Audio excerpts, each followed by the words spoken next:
Spot of Cliff, don't mind if we do, on the radio for a Saturday morning. Hey, important conversations today and through the week at breakfast as we've been talking about mental health. And on average, 12 men in the British Isles take their own lives every day. Mental health for all of us has been difficult to talk about, but traditionally, even more so with us men. One initiative is offering a safe space for men to connect, converse and create. The Men's Shed in Guernsey allows men of all ages and of all walks of life to get together and build, chat and listen. Our reporter Vicky Carter met John Hellier to talk about why he joined the Men's Shed. I worked in workshops all my life. I run my own company for 50 years, of which I signed off the company when I was 70. But my son was running a similar company, so I carried on working for him. Every day, he used to tell me, Dad, you're not the boss anymore. I got my own workshop outside there, which is a little bit crazy, because I go out to the workshop, out to the shed, when I've got my own workshop with all the facilities there. But I'm getting them not capable of using all, but the big thing is the company. The company and the banter. And they're a fantastic load of blokes. They come from all walks of life. We put the world to rights out there. Everybody does what they can. Everybody does their own little bit. You pay a sob and you pay what you can afford. Marcel, who's our boss, says he doesn't want anybody not to come because they can't afford the money.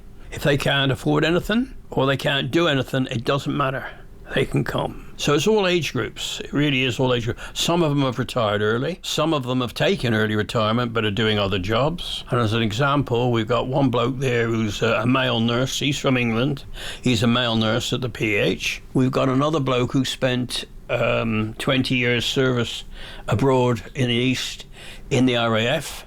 And then he did another 20 years as a policeman in Guernsey. If you want to, you can go make things. You can go make things for your grandchildren.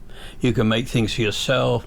You can repair things for friends. There's always something you can do. So what led you to start working with Men's Shed? In 2020, I had a fall and I damaged my head. I was so depressed. I was very, very, very depressed indeed. I even got down to crying. And I told my wife I was useless, and I felt useless.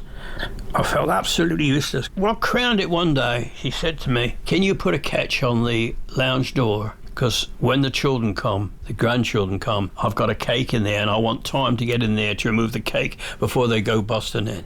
No trouble, I said. Well, all that is making a hole and putting a screw in with a catch, and I couldn't do it. I just couldn't do it. I did it in the end, and so it was frustration, absolute frustration. And from the moment I set foot in the shed, that frustration left.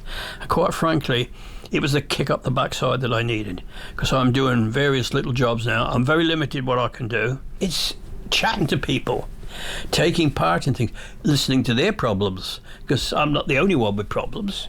Listening to their problems. It doesn't mean you go out there and spend all the time talking about your problems. That is not the idea, but you can if you want to. What do you think life would be for you without Men's Shed? Oh, very dull. Very, very dull, yes. If Men's Shed was to close down, I would be quite distraught. Finally, if there was someone listening to this who's never tried Men's Shed and is feeling lonely or down, what would you say to them? Feeling lonely and down, he must come. Come in the door, come in, and he will be made welcome. And just join in. Or just sit there and listen. You can do that as well. If you don't want to talk, you don't have to talk. You can just come there and listen, and you can go away and say they're silly old fools and not come back again, or you can come back, whatever you want. John Hellier, speaking to our reporter Vicky Carter about the Men's Shed here in Guernsey. If you want to join their workshops and services, it's open on Mondays 10 till 2, Wednesdays 2 till 5, and Saturdays 10 till 2 with bacon butties at 12:30. What a moving listen. He felt useless for a bit, and because of John's fall, there were so many things he just couldn't do, and he became frustrated, and it was the shed that relieved him of that, and a kick up the backside, he said, that helped him out of a rut. And how jolly and motivated and refreshed does he sound now. Thanks to John, so good to hear that.